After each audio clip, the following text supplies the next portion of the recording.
En Algérie, le premier tour des élections législatives de 1991 annonce une victoire des islamistes du Front islamique du salut, le FIS.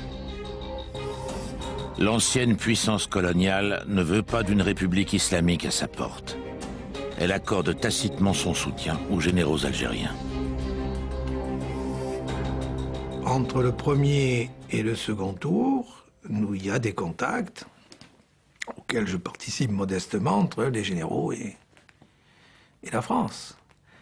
Et je suis à l'Élysée 2 ou 3 fois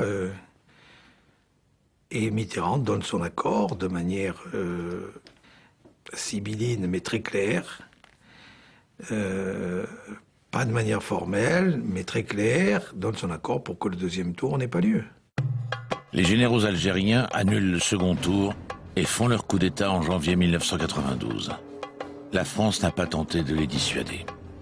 Elle devient la cible d'attentats des islamistes, notamment signés par le groupe islamique armé, le GIA. Des attentats anti-français se produisent en Algérie en 1994. En décembre, le GIA détourne un Airbus vers Marseille. Puis des attentats à Paris se succèdent. La situation n'avait jamais été aussi grave depuis la vague terroriste des années 80. La DST adopte une stratégie délicate de coopération avec les généraux algériens, experts en manipulation et acteurs sanguinaires de la guerre civile.